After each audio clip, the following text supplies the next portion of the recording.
Hello world code script academy के साथ मैं हूं सैयद हुसैन जमाल और आज मैं आपके पास माइक्रोसॉफ्ट ऑफिस का एक ऐसा कोर्स लेकर आया हूं जो कि आपको वर्क प्लेस पे बहुत ज़्यादा काम आने वाला है। बहुत कुछ आप यहां से सीख कर जाने वाले हैं और ज़ीरो से लेके हीरो तक का सफ़र हम यहां पे तय करेंगे और इंशाअल्लाह ताला उसके बाद आप एज अ फ्रीलांसर और अगर आप बिज़नेस ऑर्गेनाइजेशन रन करें या किसी और के बिज़नेस में काम करें तो वहाँ बहुत ज़्यादा आपके लिए फ्रूटफुल साबित होगा।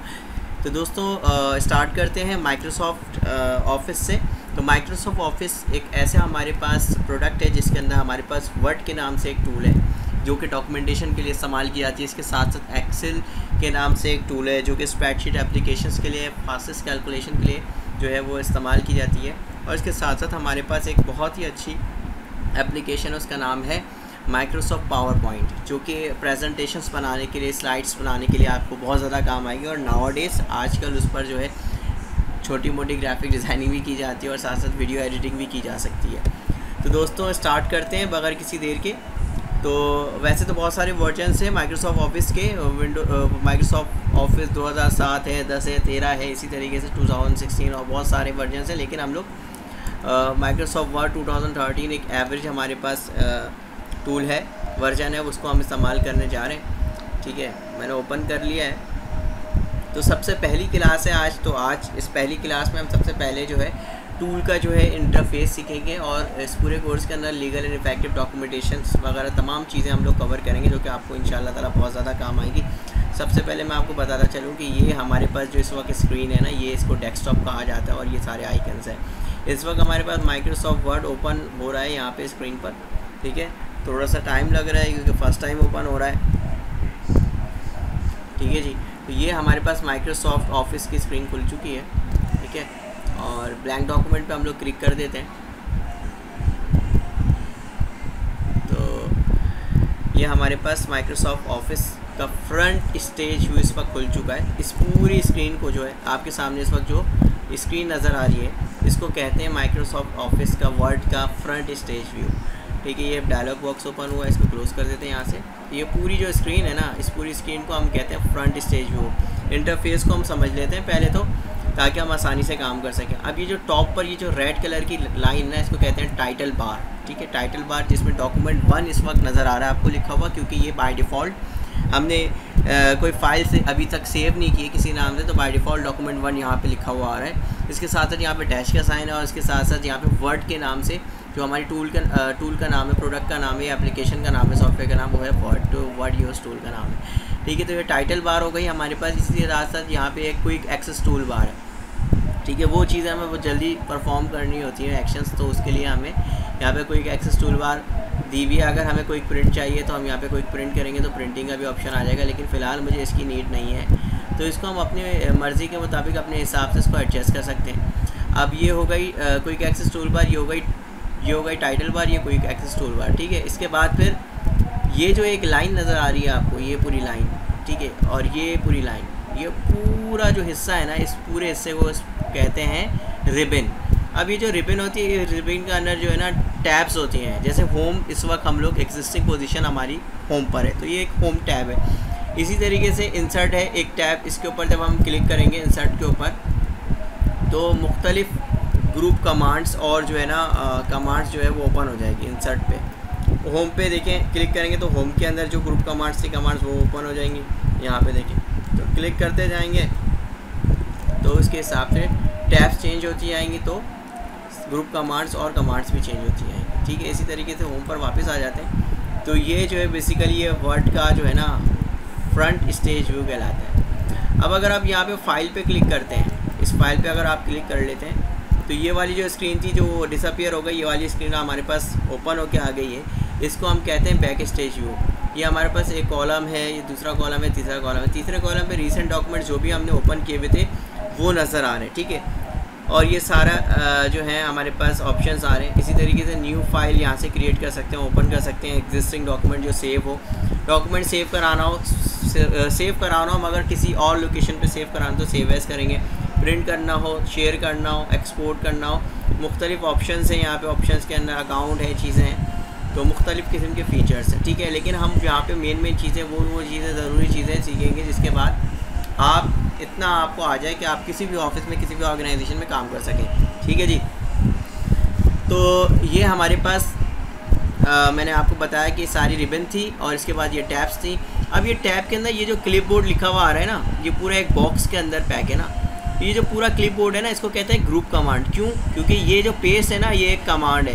कट एक कमांड है जो कट करने के लिए होती है, कॉपी करने के लिए कॉपी कमांड होती है। इस वक्त इनविजिबल इसलिए क्योंकि हमने कोई चीज़ कॉपी नहीं की है, कोई टेक्स्ट नहीं लिखा हुआ, इस वजह से इनविजिबल है।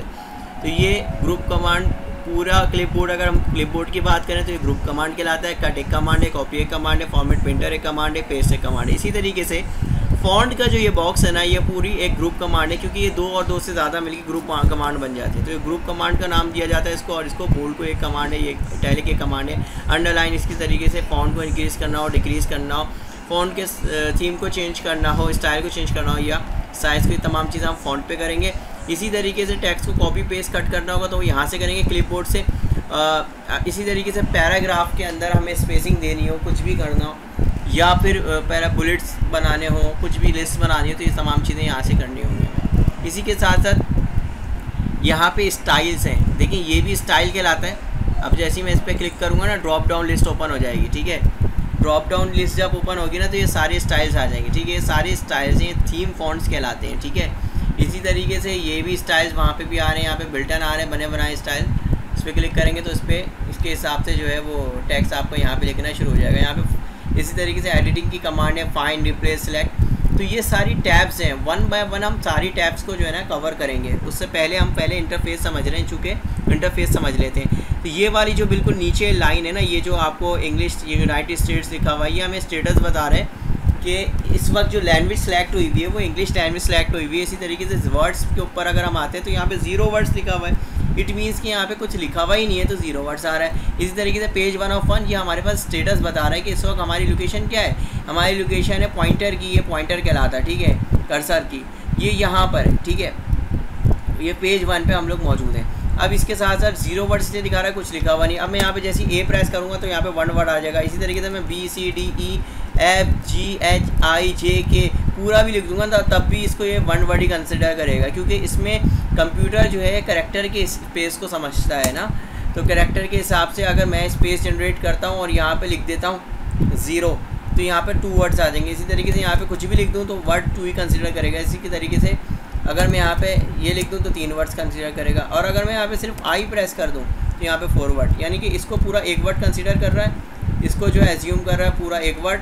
ये इस तरह से 4 वर्ड्स जो है ना कंसिडर कर रहा है, इसको एज्यूम कर रहा है। तो 4 और 4 वर्ड्स लिखा हुआ आ रहा है इस वक्त। ये जो बताता है ये कहलाती है स्टेटस बार, स्टेटस बताती है। इसी तरीके से डॉक्यूमेंट जो आपका है रीड मोड पे अगर आपको देखना है तो रीड मोड पे इस तरह से आप देख सकते हैं अपने डॉक्यूमेंट को। इसी तरीके से नॉर्मल बाय डिफ़ॉल्ट हमारे पास ये जो है प्रिंट लेआउट और इसी तरीके से वेब लेआउट। इसी तरीके से यहाँ पे जूम कंट्रोल्स हैं, ये जूम कंट्रोल्स कहलाते हैं, जूम आउट और जूम इन। ठीक है जी, तो बाय डिफ़ॉल्ट 50% पे इसको रखा जाता है, 50% पे वापस कर दिया। और ये हमारे पास कहलाता है रूलर, इसको कहते हैं हॉरिजॉन्टल रूलर। ठीक है, कर्सर की पोजीशन और अलाइनमेंट जो है इससे एडजस्ट कर सकते हैं। इस तरीके से ये वर्टिकल रूलर कहलाता है। अभी कर्सर यहाँ ब्लिंक कर रहा है, अगर मैं इसको यहाँ से पकड़ के ऊपर ले जाऊँ ना तो कर्सर यहाँ पे ब्लिंक करेगा।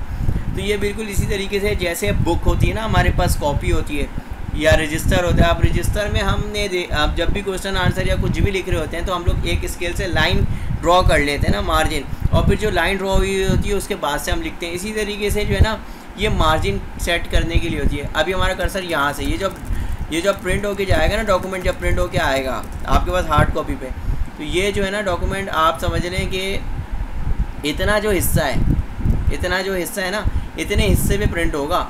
बाकी लेफ़्ट साइड से राइट साइड से जो है ना इतना स्पेस बचा हुआ होगा, इतना स्पेस बचा होगा। ये हमने अपने हिसाब से अकॉर्डिंग टू द फिजिबिलिटी हमने ये सेट करना होता है। ठीक है, अब यहाँ पे इंटरफेस हमने समझ लिया कि इंटरफेस क्या होता है। अच्छा, हमारे पास यहाँ पे एक जो है ना रेंट के नाम से हमारे पास एक बाय डिफ़ॉल्ट यहाँ पे टैक्स होता है। जैसे ही हम रेंट पे क्लिक करते हैं तो ये टैक्स हमारे पास पूरा लिखा हुआ आ जाता है।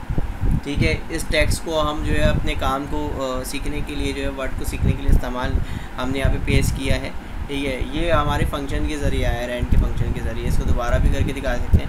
ठीक है, रेंट पे जैसे ही मैं इंटर करूँगा ना तो ये आ जाएगा। ठीक है, तो ये आ जाएगा। इसके बाद फिर अब इसके अंदर हमने इस टैक्स को सिलेक्ट करना है। ठीक है, अभी हम क्लिप बोर्ड के ऊपर काम करें। अगर हमें इसको सिलेक्ट करना है तो कंट्रोल ए दबाऊंगा मैं, तो कंट्रोल ए से क्या होता है कि पूरा का पूरा जो है ना टेक्स्ट सिलेक्ट हो जाता है। ठीक है, अब जैसे मैंने सिलेक्ट किया ना टेक्स्ट, तो आप ये देखिए इनविजिबल आ रहा था ना, ये अब विजिबल हो गया, यानी कि अब मैं इसको यहाँ से कट कर सकता हूँ। ठीक है, और मैं इसको यहाँ से कॉपी भी कर सकता हूँ। ठीक है, और मैं यहाँ से चाहूँ तो इसको पेस्ट भी कर सकता हूँ। देखो पेस्ट कर रहा हूँ तो दोबारा से पेस्ट हो रहा है ना। तो इसको सिलेक्ट मैंने कैसे किया, CTRL+A, ये हमारे पास शॉर्टकट की होती है जिसके ज़रिए हम सिलेक्ट कर सकते हैं। कंट्रोल दबा के हमने ए प्रेस करना होगा तो देखें पूरा टेक्स्ट सिलेक्ट हो जाएगा। अब अगर मैं कट करना चाहूँ तो यहाँ से भी कट कर सकता हूँ, लेकिन कंट्रोल X दबाऊँगा तो भी कट हो जाएगा। कट्स का फ़ायदा क्या होता है, कट से आप कॉपी भी कर सकते हैं, पेस्ट भी कर सकते हैं। मिसाल के तौर पे अभी मैंने कट किया है ना, अब मैं यहाँ से पेस्ट करना चाहूँगा ना तो पेस्ट भी हो जाएगा ये। ठीक है, कैसे होगा देखें, पेस्ट हो गया। इसी तरीके से अगर मुझे शॉर्टकट की के ज़रिए पेस्ट करना है तो कंट्रोल दबा के भी दबाऊँगा तो क्या होगा, पेस्ट हो जाएगा। तो कंट्रोल ए से जो है ना सिलेक्ट ऑल होता है। ठीक है, उसके बाद कंट्रोल सी जो होता है ना हमारे पास, उससे क्या होता है, कॉपी होता है। इसी तरीके से कंट्रोल X दबाते हैं अगर हम, तो उससे क्या होता है, कट भी हो जाता है, कॉपी भी हो जाता है। कॉपी में सिर्फ कॉपी होता है, कट नहीं होता टेक्स्ट। मिसाल के तौर पे कॉपी कर सिलेक्ट ऑल कर दिया कंट्रोल सी, ये कॉपी तो हो गया, पेस्ट भी हो जाएगा, मगर ये कट नहीं होगा। मगर कट में क्या होता है, कंट्रोल X से ये डॉक्यूमेंट कट भी हो जाता है और पेस्ट भी, कॉपी भी हो जाता है। ठीक है, इसी के साथ साथ हमारे पास एक कंट्रोल V के नाम से एक शॉर्टकट की है जिसके ज़रिए हम पेस्ट कर सकते हैं। ठीक है, डॉक्यूमेंट। तो कंट्रोल X कर दिया, अब कंट्रोल V जितनी मरतबा करेंगे उससे क्या होगा, कॉपी पेस्ट होता जाएगा आपके पास। ठीक है, तो ये क्लिप बोर्ड का जो है हमने ग्रुप कमांड अभी पढ़ी है, सीखी है। इसके बाद हम आ जाते हैं फॉन्ट के ऊपर। ठीक है, थीम फॉन्ट्स के ऊपर। यहाँ पे सबसे पहले थीम फॉन्ट है। अभी इस वक्त कैलिब्रा बॉडी सिलेक्ट हुई है। ठीक है, बाय डिफ़ॉल्ट 11 साइज़ आ रहा है इस पर। ठीक है, नॉर्मल जो बाय डिफ़ॉल्ट वर्ड हमें साइज़ बताते हैं वो 11 बताता है, 11 बताता है। ठीक है, अब इस थीम फॉन्ट को मैं हटाना चाहता हूँ। मैं चाहता हूँ कि भाई मैं कोई दूसरा मैं अच्छा सा सिलेक्ट करूँ, तो यहाँ टाइम न्यू रोमन सेलेक्ट करूँ, कैस्टलर सेलेक्ट करूँ, तो मुख्तलिफ़ किस्म के यहाँ पे मेरे पास आ रहे हैं। तो नॉर्मली लोग एरियल भी यूज़ कर रहे होते हैं, टाइम न्यू रोमन्स भी यूज़ कर रहे होते हैं, कैलिब्रा भी यूज़ कर रहे होते हैं। फ़िलहाल मैंने क्या किया, मैंने कैलिब्रा बॉडी ही रहने दिया इसको, और यहाँ हेडिंग मुझे देनी है। ठीक है, अब हेडिंग क्या देनी है, हेडिंग देनी है कोड स्क्रिप्ट अकेडमी, ये मैंने हेडिंग दे दी। ठीक है, अब मुझे सिर्फ इसको सिलेक्ट करना था, इतने हिस्से को, तो मैंने इतने हिस्से को सिलेक्ट किया। अब कंट्रोल दबा के ई दबाऊंगा तो ये क्या होगा, ये वाली हेडिंग जो है ना सेंटर में आ जाएगी, सेंटर में आ गई। ठीक है, कंट्रोल दबा के ई दबाया मैंने, क्या हुआ, CTRL E दबाने से क्या हुआ, सेंटर में आ गई।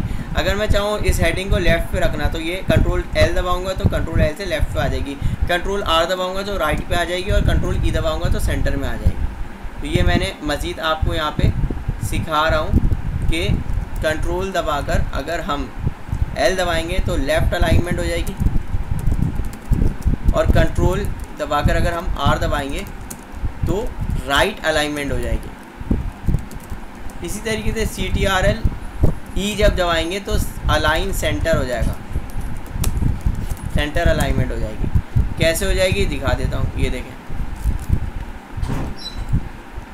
इसको हमने सिलेक्ट किया, उसके बाद कंट्रोल L लेफ़्ट पे आ गई, कंट्रोल राइट पे आ गई, कंट्रोल E सेंटर में आ गई। ये इस वक्त हम लोग फॉन्ट के ग्रुप कमांड पे काम कर रहे हैं। अगर मैं चाहूँ तो इसको बोल्ड कंट्रोल B से भी कर सकता हूँ, और यहाँ से अनबोल्ड भी कर सकता हूँ, यहाँ से बोल्ड भी कर सकता हूँ। इसको इटैलिक यहाँ से भी कर सकता हूँ, स्टाइल दे सकता हूँ, इसको यहाँ से भी कर सकता हूँ, अंडरलाइन यहाँ से भी कर सकता हूँ। ठीक है ना, तो ये मुख्तलिफ स्टाइल आ रहे हैं, यहाँ पे डबल लाइन वाले भी आ रहे हैं। तो कहने का मकसद ये है कि इस वक्त तीनों चीज़ें मैंने कर ली हैं इसके ऊपर इम्प्लीमेंट। ठीक है, अब मैं इसमें से हटाना चाहता हूँ, बोल्ड हटाना चाहता हूँ, अनबोल्ड करना चाहता हूँ, अनबोल्ड कर दिया, अनइटैलिक करना चाहता हूँ, अनइटैलिक कर लिया, अंडरलाइन हटाना चाहता हूँ, अंडरलाइन हटा दी। तो कीबोर्ड के ज़रिए अगर मुझे करना होगा CTRL B दबाऊंगा तो बोल्ड हो जाएगा। इसी तरीके से CTRL मैं दबाऊंगा I तो इटैलिक हो जाएगा। इसी तरीके से CTRL कंट्रोल U दबाऊंगा तो अंडरलाइन हो जाएगा। ये देखें कैसे होगा, कंट्रोल B दबाया बोल्ड हो गया, कंट्रोल U दबाया अंडरलाइन हो गया, कंट्रोल I दबाया इटैलिक हो गया। मगर मुझे इटैलिक में हेडिंग नहीं चाहिए, मुझको अनइटैलिक में चाहिए, और मुझे अंडरलाइन चाहिए। और मैं चाहता हूँ इस फॉन्ट का जो है ना साइज़ बढ़ाना, इंक्रीज़ करना। तो इसके ऊपर जब मैं क्लिक करूँगा ना तो क्या होगा, साइज़ बढ़ जाएगा। और इस पर करूँगा तो डिक्रीज़ फॉन्ट। इसी तरीके से हमारे पास कीबोर्ड की शॉर्टकट की में हमारे पास मैट्रिसेस के बटन होते हैं, मैट्रिसेस के ये वाले ब्रैकेट होते हैं, ठीक है। ये वाले ब्रैकेट जो होते हैं ये वाले करली ब्रैकेट कहलाते हैं, ऐसे ही हैं, मगर ये वाले स्क्वायर ब्रैकेट मैट्रिसेस वाले कहलाते हैं, ठीक है। अब इसी तरीके से कंट्रोल दबा के जब मैं ये वाला ब्रैकेट दबाऊंगा ना तो मेरा क्या होगा, फॉन्ट का साइज़ जो है ना छोटा हो जाएगा। कैसे, ये देखें, ये डिक्रीज़ फॉन्ट हो गया, ठीक है। ये यहाँ से इंक्रीज़ भी हो सकता है, यहाँ से इंक्रीज़ भी हो सकता है और यहाँ से डिक्रीज़ भी हो सकता है, ठीक है। इसी तरीके से अगर मैं कीबोर्ड की शॉर्टकट की तरफ कर रहा हूँ तो यहाँ से डिक्रीज़ हो जाएगा। इसी तरीके से कंट्रोल के बाद हमारे पास एक आता है CTRL, ये अगर मैं ये वाला ब्रैकेट दबाऊँगा कंट्रोल के साथ क्या होगा, इंक्रीज़ हो जाएगा। तो डिक्रीज़ फॉन्ट, इंक्रीज़ फॉन्ट इस तरह से भी कर सकते हैं और इस तरह से भी कर सकते हैं। अभी देख लेते हैं, नॉर्मली हमारे पास क्या था, 11 साइज़ था ना इसका, तो इसको 11 कर देते हैं। यहाँ से भी 11 टाइप कर सकते हैं, चाहे कर लिया। तो हमने ये तमाम चीज़ें सीखी। अब अगर मैं चाहता हूँ video provides a powerful way to help you prove your point, इस लाइन को कट करना चाहता हूँ, स्ट्राइक करना चाहता हूँ, तो इस पर जब मैं क्लिक करूँगा तो ये लाइन कट जाएगी यहाँ से। इसी तरीके से हम मैथ्स के ऊपर मैथ्स के फॉर्मूले वगैरह कर सकते हैं। मिसाल के तौर पे मैं चाहता हूँ A², ये जो 2 है ना, ये A² मैं चाहता हूँ ये हो जाए, तो मैं इसके ऊपर जब करूँगा ना सुपर स्क्रिप्ट पे क्लिक, तो क्या होगा, पूरे पे नहीं करना मुझे सिर्फ 2 पे करना है, तो A² ऐसे हो जाएगा, ठीक है भाई। फिर सुपर स्क्रिप्ट करूँगा, फिर उसके बाद मैं जब प्लस का बटन दबाऊँगा फिर B²। तो मैथ्स के जो फंक्शंस अगर हम लोग कर रहे होते हैं, अगर काम कर रहे होते हैं, ठीक है, तो इस तरह से कर रहे होते हैं। ये सुपर स्क्रिप्ट का काम है। इसी तरीके से मैं चाहता हूँ कि यहाँ पे बेस भी बनी हुई है, मिसाल के 2A भी आ रहा हो बना हुआ, इस तरह से आ रहा हूँ, यहाँ पे A और B जो है ना नीचे आ रहा हूँ। इसके ऊपर मैं क्या करूँगा, इस पर क्लिक करूँगा दोनों पे, तो इस तरह हो जाएगा। कंट्रोल इक्वल टू दबाता हूँ ना, कंट्रोल इक्वल टू, तो ये परफॉर्म होती है मेरे पास सब स्क्रिप्ट, ठीक है। और इसके ऊपर फार्मूला आ रहा है हमारे पास कंट्रोल शिफ्ट और प्लस प्लस, यानी कि कंट्रोल शिफ्ट और प्लस प्लस का साइन दबाऊंगा तो ये सुपर स्क्रिप्ट काम करेगी। समझ गए आप।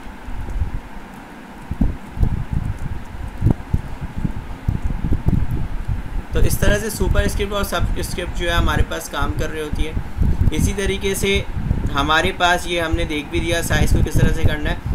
अब मैं चाहता हूँ कि ये जो पूरा कंटेंट है ना, ये वाला पैराग्राफ, ये क्या हो जाए, इसमें ये मेरे पास कैपिटलाइज आ जाए, पूरा अपर केस में आ जाए, तो अपर केस कर दूंगा तो अपर केस में आ जाएगा। और मैं चाहता हूँ ये वाला जो मेरे पास पैराग्राफ है ना, ये मेरे पास क्या आ जाए, ये मेरे पास लोअर केस में आ जाए, स्मॉल में आ जाए तो स्मॉल में आ जाए। और मैं चाहता हूँ कि ये वाला जो मेरा पैराग्राफ है ना, ये किस में आ जाए, ये आ जाए सेंटेंस केस के अंदर, तो सेंटेंस केस के अंदर आ गया। और मैं चाहता हूँ कि ये वाला जो लास्ट वाला मेरा पैराग्राफ है, ये आ जाए किसके अंदर, कैपिटलाइज ईच वर्ड। तो देखिए हर वर्ड का जो पहला लेटर है ना, जैसे रीडिंग का R कैपिटल आया है, इसका I कैपिटल आया, ईजियर का E कैपिटल आया, तो कैपिटलाइज ईच वर्ड। तो ये आपके जो है ना केस चेंज करता है, केसेस मुख्तलिफ केस को चेंज करता है, अपर केस में लोअर केस के अंदर, ठीक है। इसी तरीके से अगर हम चाहते हैं कलरफुल स्टाइल बनाना, कलरफुल स्टाइल्स बनाना, यूज़ करना, मतलब कलरफुल स्टाइल के ना अपना नाम लिखा। मिसाल के तौर पे हमारी एकेडमी का नाम कोड स्क्रिप्ट एकेडमी और हमारी टैगलाइन है ड्रीम कोड एंड अचीव, यही हमारी टैगलाइन है ना, देख लेते हैं, ठीक है जी, देख लेते हैं क्या हमारी, ये देखें ड्रीम कोड अचीव, ये हमारी टैगलाइन है, ठीक है। ड्रीम कोड अचीव को मैं चाहता हूँ कि यार थोड़ा सा स्टाइल दे दूँ।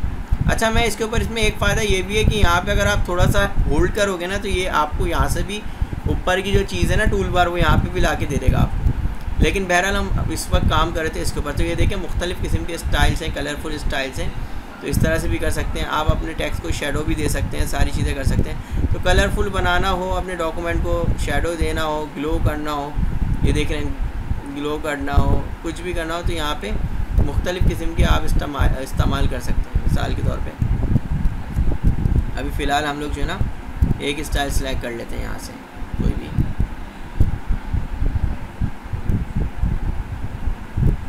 ये वाला सेलेक्ट कर लेते हैं, थोड़ा सा इसको बड़ा कर देते हैं ताकि वाज़े नज़र भी आए थोड़ा सा।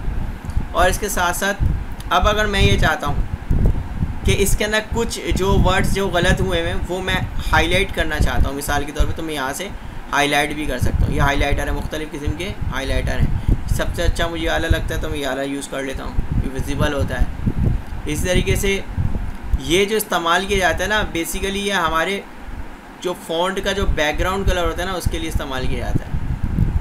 ठीक है, ये बैकग्राउंड कलर मैंने ये आला दे दिया इसको। अब मैं चाहता हूँ फ़ॉन्ट के कलर को ना मैं ब्लैक ही नहीं करना चाहता, मैं चाहता हूँ इसके फ़ॉन्ट के कलर को रेड करना या कोई और कलर देना, तो यहाँ से मैं उसको कलरिंग कर सकता हूँ। तो यहाँ से कलरिंग की जाती है। ठीक है जी, तो ये इतनी सारी चीज़ें हमने यहाँ पे अभी सीखनी है। ठीक है, अब फ़ॉन्ट के बाद पैराग्राफ पे हम आ जाते हैं जनाब अली। पैराग्राफ के अंदर अब मिसाल के तौर पे कंट्रोल ए से मैंने सेलेक्ट कर लिया इसको। ठीक है, सेलेक्ट कर लिया। मैंने जो आपको एक चीज़ सिखाई थी ना, अलाइनमेंट, अलाइन राइट, तो कंट्रोल आर से राइट पे आ गई, कंट्रोल एल से लेफ़्ट पे आ गए, कंट्रोल ई से सेंटर पे आ गई। तो इस तरह से मैंने आपको ये सारी चीज़ें सिखाई थी। उसके बाद फिर मैंने आपको बताया था कि अगर मिसाल के तौर पे मैं चाहता हूँ कि लाइन में स्पेसिंग होनी चाहिए, स्पेस होना चाहिए, तो आप क्या करें, यहाँ से आप स्पेस दे दें। ये देखें, बाज़ औक़ात क्या होता है कि हम काम कर रहे होते हैं कंपनी में और हमें ड्राफ्ट बना के लाना होता है। ठीक है, अब ड्राफ्ट बना के लाना होता है, अब उसको फिर पढ़ा भी जाता है, पढ़ते हैं सीनियर्स, पढ़ने के बाद उसमें अमेंडमेंट भी करते हैं, चेंजेस भी करते हैं। अब वो चेंजेस कहाँ करेंगे, काटेंगे तो नहीं ना। तो हमें जब हम ड्राफ्ट बना रहे हों तो समटाइम्स ऐसा भी ड्राफ्ट हम बनाते हैं कि बॉस हमारे कहते हैं कि भाई थोड़ा सा इसके अंदर गैप देना लाइंस के, ताकि मैं यहाँ पे अगर कुछ लिखना हो काट के एडजस्ट करना हो तो मैं यहाँ पे कर सकूँ। तो इसलिए भी हम लोग इस लाइन स्पेसिंग का एक इस्तेमाल ये भी होता है। ठीक है, इसके साथ साथ हमारे पास पैराग्राफ इंक्रीज इंडेंट, यानी कि अगर देखें मिसाल के तौर पे मैं आपको बताता हूँ, उसको समझाता हूँ। अगर मैं इस लाइन को आगे बढ़ाना चाहता हूँ, स्पेस का जनरेट देना चाहता हूँ, इस एक कैरेक्टर का स्पेस देना चाहता हूँ तो स्पेस बार दबाऊंगा, एक एक कैरेक्टर का स्पेस दे रहा। अगर मैं टैब का स्पेस देना चाहता हूँ यानी कि 7 कैरेक्टर्स, तो टैब स्पेस दबाऊंगा। लेकिन मैं इस वक्त मूव जो कर रहा हूँ ना, मैं एक लाइन को कर रहा हूँ। लेकिन अगर मुझे ये कहा जाए कि यार पूरे इस पैराग्राफ को मूव करके दिखाओ, आगे करो, इसको स्पेस दो, मैं स्पेस दबाऊंगा तो ये हट जाएगा, टैब दबाऊंगा तो ये इंडेंट का स्पेस जनरेट करके देगा। तो ये इस तरह से यहाँ से आप इंक्रीज़ इंडेंट कर सकते हो और ये डिक्रीज़ इंडेंट कर सकते हो। ठीक है मेरे भाई, इसी तरीके से यहाँ पे हमारे पास जो है मिसाल के तौर पे मुझे एक लिस्ट बनानी है, चेकलिस्ट बनानी है मुझे।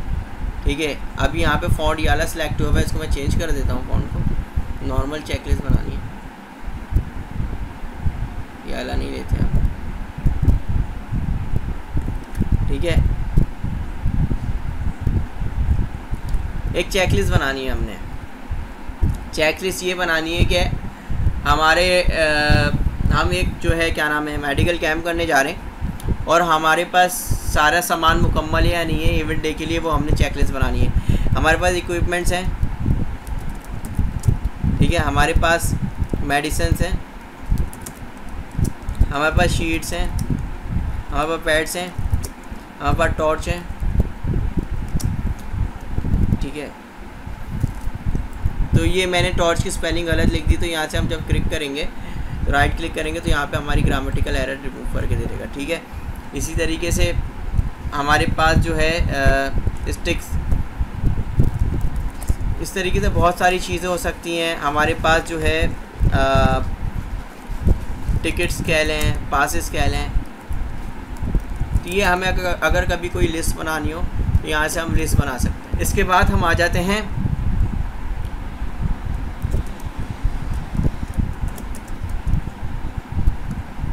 यहाँ पे बॉर्डर्स के ऊपर। तो ये सारे बॉर्डर्स हैं, अगर हमें बॉर्डर ड्रॉ करना हो तो इस तरह से हम बॉर्डर ड्रॉ कर सकते हैं। और हम चाहते हैं बॉर्डर के ऊपर कलर करना, तो यहाँ पे कलर भी हो सकता है। ठीक है, अब अगर हम चाहते हैं कि बॉर्डर नहीं हो, सिर्फ और सिर्फ जो है क्या हो, नो बॉर्डर हो, और यहाँ पे जो है ना सिर्फ लाइन हो नीचे, तो यहाँ पे टॉप पे लाइन हो जाएगी, बॉटम पे लाइन करेंगे तो यहाँ पे लाइन हो जाएगी, ठीक है। तो इस तरह से बहुत कुछ हम लोग जो है ना कर सकते हैं। जब CV बना रहे होते हैं तो CV बनाते वक्त ये चीज़ें हमें बहुत काम आएगी, ठीक है। ये सॉर्ट करने के लिए होता है, अगर डाटा को सॉर्ट करना है, मिसाल के तौर पे कोई भी चीज़ सर्च करनी है तो ये सॉर्टिंग के लिए इस्तेमाल होता है, ये स्टाइलिंग के लिए इस्तेमाल होता है। अब मिसाल के तौर पे मेरा नाम है शमास, मेरा नाम है उसैद और मेरे भाई का नाम है शमास और मेरे एक भाई का नाम है सुहेब, ठीक है। और उसैद जो है मेरा नाम है, मगर मेरा पूरा नाम क्या है, उसैद जमाल। अब मिसाल के तौर पे फ़र्ज़ कर लीजिए मैंने Usaid Usaid Usaid Usaid Usaid Usaid Usaid Usaid इतनी सारी जगहों पे उसैद लिख दिया। अब मुझे याद है यार मुझे तो पूरा नाम लिखना था, तो मैं पूरा नाम कैसे लिखूँगा? तो पहले मैं कंट्रोल F दबाऊँगा तो ये फाइंड करूँगा उसैद नाम से, तो ये मेरे पास इतने सारे उसैद आ जाएंगे, इनको कैसे रिप्लेस करूँ? तो मेरे दोस्तों यहाँ पे एक हमारे पास रिप्लेस की कमांड आती है कि अगर मैं उसैद को रिप्लेस करना चाहूँ उसैद जमाल से, तो यहाँ पे मुझे एक दफ़ा उसैद लिखना पड़ेगा, एक दफ़ा जमाल लिखना पड़ेगा, और फिर उसके बाद अगर एक वर्ड को रिप्लेस करना है 1 बाय 1 करना है तो एक को रिप्लेस कर दिया, 2 को रिप्लेस कर दिया, फाइंड नेक्स्ट, इसको नहीं छोड़ देना, फाइंड नेक्स्ट कर दें, रिप्लेस कर दिया। लेकिन अगर मैं चाहता हूँ ओवरऑल जितने भी उसैद है सबके साथ उसैद जमाल लिखा हुआ है, तो रिप्लेस ऑल पे मैं क्लिक करूँगा। तो इससे क्या होगा, ये हमें बता रहा है, डायलॉग बॉक्स ओपन हो गया, हमें बता रहा है do you want to continue searching from the beginning, शुरू से आपको सर्च करना है कितनी मरतबा। ये हमें बता रहा है ये भी कि हमने 12 रिप्लेसमेंट करी, यानी 12 मरतबा उसैद लिखा हुआ था और 12 मरतबा हमने उसैद जमाल कर दिया। तो अब ये जब मैं ओके करूँगा तो ये देखें यहाँ पे हर जगह उसैद जमाल लिखा हुआ है, ठीक है। अब अगर ये मेरे पास जो डॉक्यूमेंट है, मिसाल के तौर पे हम वापस जाते हैं, जो हमने काम किया था, ये हमने काम किया हुआ था ना, ठीक है, दोनों पेज।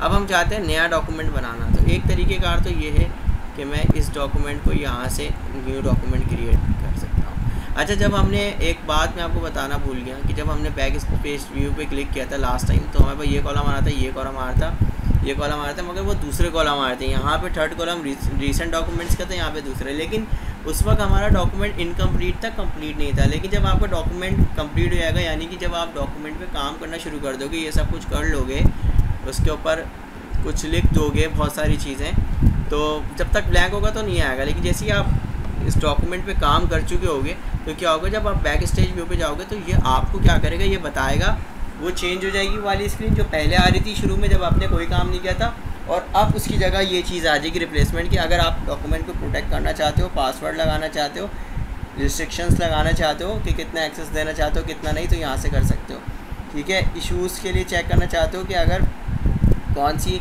वर्जन है आपके पास चल रहा है, कौन सा नहीं, ये यहाँ से आप वर्जन्स को आप कर सकते हो सेट।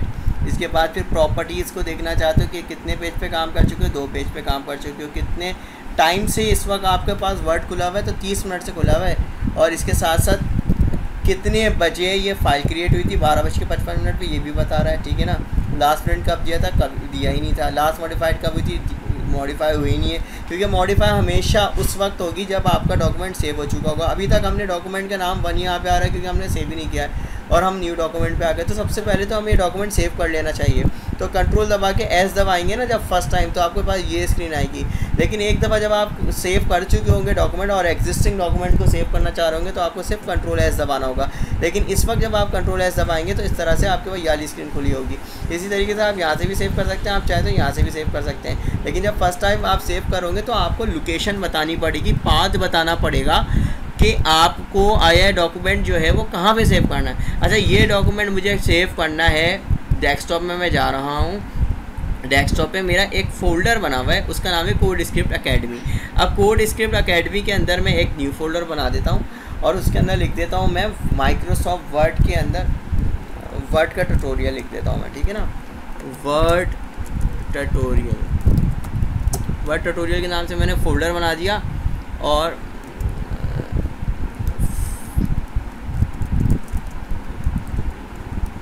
वर्ड क्लास, ठीक है, यहाँ पे day 1 लिख देते हैं। तो ये हमारे पास सेव हो गई फाइल। अब मैं यहाँ से क्लोज़ करता हूँ फाइल को, ठीक है, मेरे पास फाइल क्लोज़ हो गई। कोड स्क्रिप्ट अकेडमी के ऊपर दोबारा मैं जाता हूँ, फोल्डर ओपन करता हूँ, तो मेरे पास यहाँ पे कोड स्क्रिप्ट एकेडमी का लोगो नज़र आ रहा है या फोल्डर नज़र आ रहा है वर्ड का। अब इसको मैं ओपन कर लेता हूँ फाइल को। अच्छा, अब मैं यहाँ पर आया हूँ तो एक चीज़ आपको और बताऊँगा। देखें, पहले जब हमने फ़ाइल बना रहे थे बाय डिफ़ॉल्ट यहाँ पे डॉक्यूमेंट 1 लिखा हुआ था, क्योंकि डॉक्यूमेंट सेव नहीं था। मगर अब डॉक्यूमेंट सेव हो चुका है तो यहाँ पे फ़ाइल का नाम आ रहा है, ठीक है। इसके साथ साथ एक चीज़ और बताऊँगा, हमारा जो डॉक्यूमेंट सेव हुआ है ना, तो उसकी टाइप क्या है? उसकी टाइप है माइक्रोसॉफ्ट वर्ड डॉक्यूमेंट, उसकी टाइप है डॉक टाइप DOC। तो जब भी हम कोई फ़ाइल सेव करते हैं तो उसका एक्सटेंशन होता है। वर्ड की फ़ाइल का अगर हमें एक्सटेंशन देखना हो कि वर्ड की फ़ाइल का टाइप क्या है, तो हमें यहाँ से पता चल सकता है .docx, ठीक है। तो ये हमारा एक्सटेंशन है। इसी तरीके से एक्सेल फाइल होगी तो .xlsx होगा। इसी तरीके से अगर पावर पॉइंट की होगी तो .ppt होगा एक्सटेंशन। इसी तरीके से HTML की फ़ाइल होगी तो .html, ठीक है। इसी तरीके से CSS की .css, ठीक है ना। और प्रोग्रामिंग की अगर होगी तो C लैंग्वेज की C++ की होगी तो .cpp के नाम से सेव होगा एक्सटेंशन, ठीक है। तो दोस्तों, और पाइथन की होगी तो EY। तो ये दोस्तों ये एक्सटेंशन होते हैं सारे, ठीक है। अब इसी के साथ ये पूरा डॉक्यूमेंट मैंने बना चुका हूँ मैं, ठीक है ना। बना तो नहीं चुका हूँ, मतलब एक तरह से ये डॉक्यूमेंट ये इसके ऊपर हमने काम करना सीखा है, टूल पे किस तरह से काम करते हैं। अब कंट्रोल दबा के N जब मैं दबाऊँगा तो ये नया डॉक्यूमेंट ओपन हो जाएगा मेरे पास। ये नया डॉक्यूमेंट मेरे पास ओपन हो गया, ब्लैंक डॉक्यूमेंट ओपन हो गया। अब ये देखें यहाँ पे दोबारा से बाय डिफ़ॉल्ट डॉक्यूमेंट 1 लिखा हुआ है, ठीक है। तो इस तरह से आप न्यू डॉक्यूमेंट भी ओपन कर सकते हैं, ठीक है। दोस्तों, ये हम लोगों ने आज पूरा इंटरफेस माइक्रोसॉफ्ट वर्ड का सीख लिया। इसके साथ साथ होम टैब के अंदर जितने भी ग्रुप कमांड्स थी तमाम हमने सीखी हैं। और इसके साथ साथ हम लोग नेक्स्ट ट्यूटोरियल के अंदर इंसर्ट टैब को, और फिर उसके बाद डिज़ाइन टैब को, फिर पेज लेआउट को, इस तरीके से फिर एक्सेल को, फिर पावर पॉइंट को इंशाल्लाह ताला हम लोग कवर करेंगे। तो इंशाल्लाह फिर दोबारा मुलाकात होगी नेक्स्ट ट्यूटोरियल के साथ। कोड स्क्रिप्ट एकेडमी से सैयद हुसैन जमाल को इजाज़त दीजिए। अस्सलाम वालेकुम वरहमतुल्लाहि वबरकातुहू।